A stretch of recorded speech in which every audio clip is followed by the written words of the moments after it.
Olá pessoal do sexto ano, bom, dando continuidade aí aos nossos estudos da linguagem e a produção de sentidos. Bom, estávamos então falando sobre o que? Sobre a capacidade de simbolizar, certo? Então vamos lá.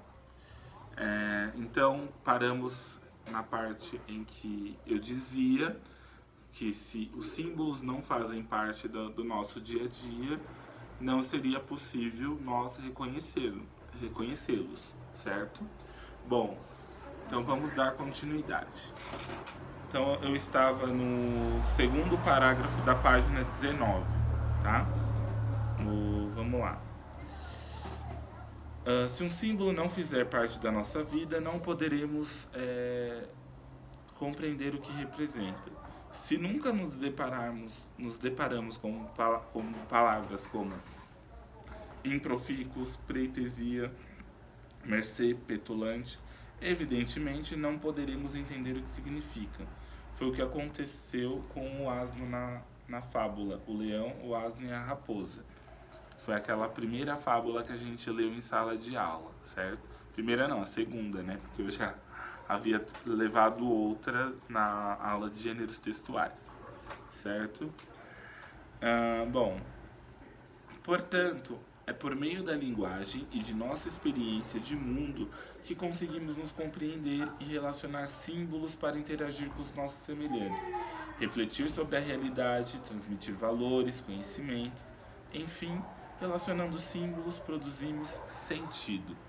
Então vamos lá, então através de toda essa simbologia, né, de simbolizar as coisas, né, de trazer uma imagem, por exemplo, eu trago uma imagem para uma aula de artes, né, na aula de artes, vocês vão reconhecer tal imagem porque aquilo vai estar dentro do mundo de vocês, certo? Então, para isso serve essa simbologia. Vamos lá. Na internet é muito comum utilizarmos emoticons. Agora vamos para um tema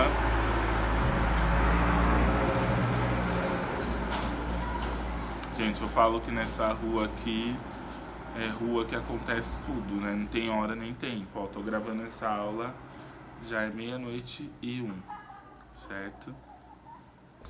E passando o caminhão uma hora dessas. Enfim, ainda as crianças estão. Enfim, gente, vamos lá, vou dar continuidade. Agora é algo que que faz parte do dia a dia de vocês. Na internet é comum utilizarmos emoticons, do inglês emotion, emoção, e icon, ícone, para expressar emoções e ações. Os emoticons são representações gráficas produzidas a partir do agrupamento de sinais da escrita. Então vamos lá.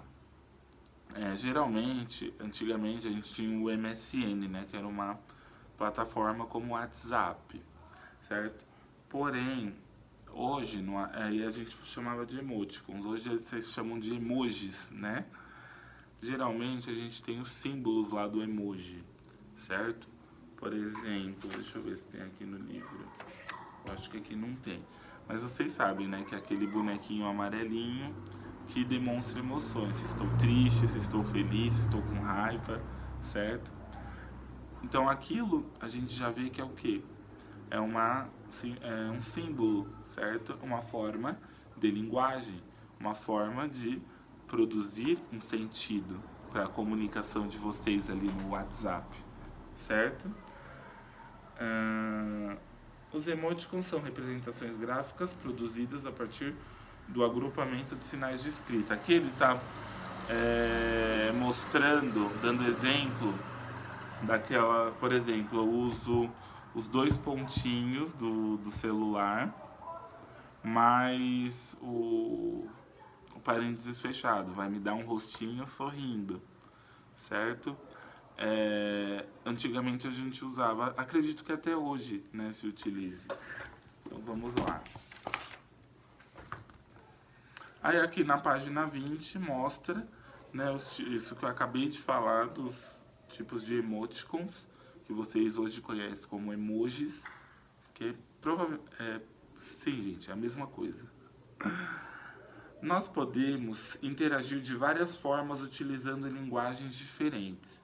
No trânsito, por exemplo, as placas de sinalização nos orientam, as buzinas nos chamam a atenção e etc. É possível nos comunicarmos até mesmo utilizando o nosso corpo. Isso é muito interessante, né? Bom, trânsito é primordial que a gente conheça aqueles símbolos, né? Por exemplo, o motorista tem que conhecer o farol, óbvio. Né? O pedestre tem que também conhecer quando ele deve atravessar e quando é para ele prestar atenção, certo? Ou quando o sinal está verde para os carros, certo? Ah, no trânsito, essa questão da comunicação dos símbolos é muito interessante.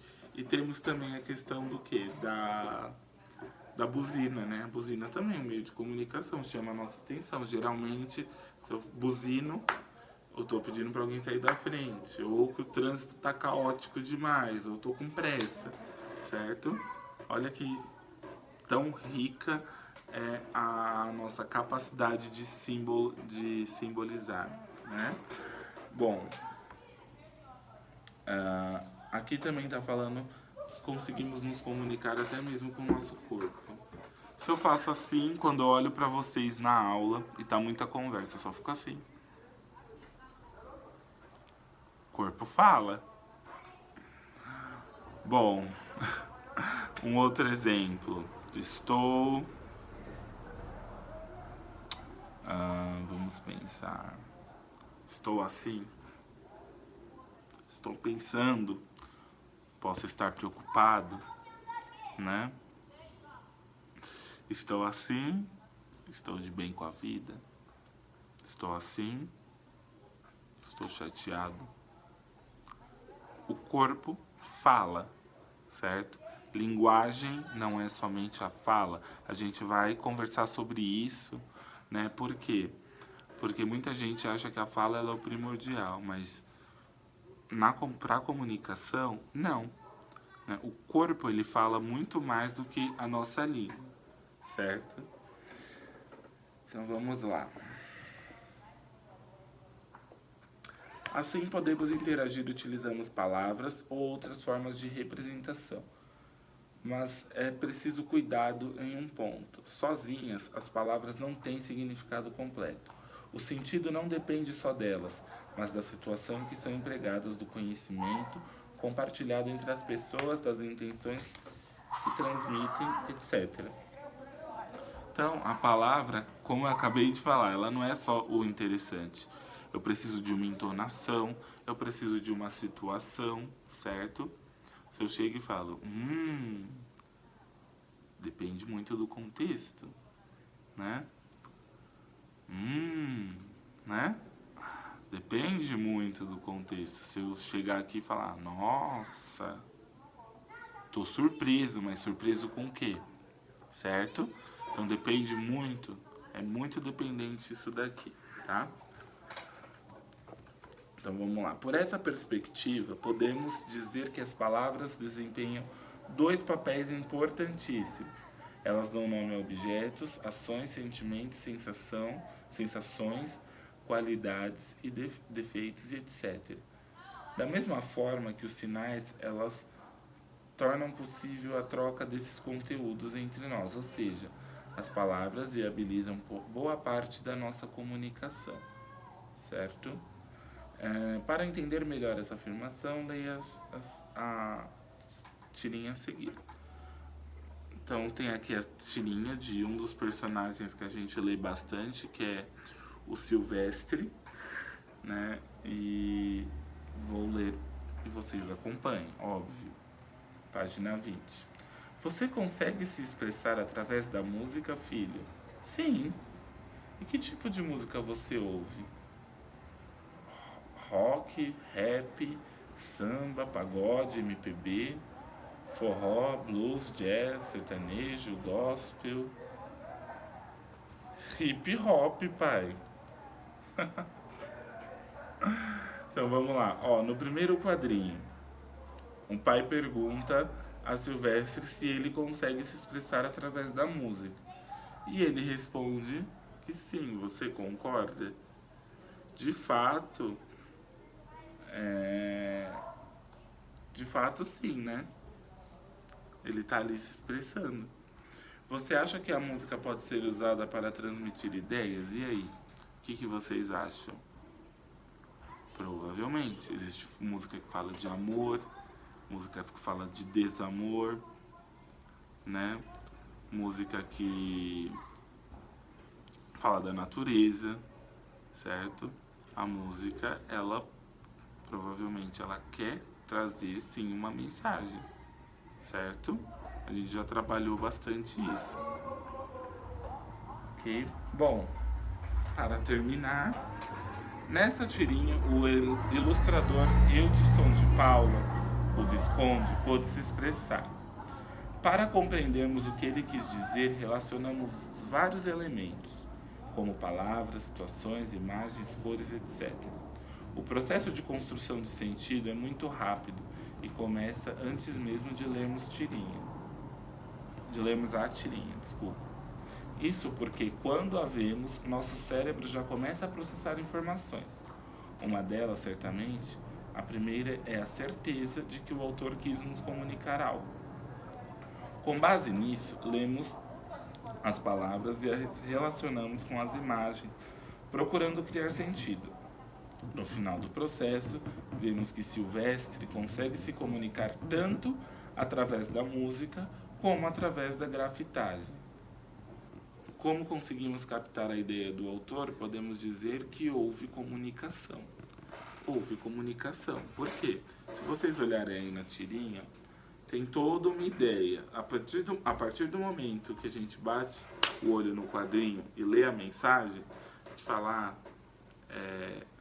por que a gente entendeu que ele gosta de hip hop? O quarto todo pintado, o estilo dele e tudo mais, certo? Então quando a gente bate o olho na imagem, rapidinho a gente já consegue captar o quê? A mensagem. Então isso é a comunicação, gente. Então vamos lá. Para produzir essa tirinha, Visconde utilizou duas linguagens. Linguagem verbal, utiliza palavras escritas ou faladas, e linguagem não verbal. Utiliza sons, sinais para possibilitar a interação. Imagens, sons, gestos, cores e etc. Bom, a linguagem verbal é todo tipo de palavra que eu vou utilizar para gerar uma comunicação. Por exemplo, neste momento, eu estou utilizando com vocês uma linguagem verbal, certo? Já a linguagem não verbal, vou utilizar imagens, sons, gestos e cores, como está aí no livro. Vocês podem ver que tem pista de escorregadia, estacionamento permitido, proibido estacionar motos e etc. Certo? Bom, com isso, vamos encerrando aqui a segunda parte dessa aula. Ela vai ter uma terceira parte, certo? Porque este é um tema bem longo, por mais que o tenhamos estudado ele em gramática, em língua portuguesa retomado, tudo bem? Então peço que vocês vão acompanhando as leituras e acompanhando os vídeos, tudo bem? Muito obrigado!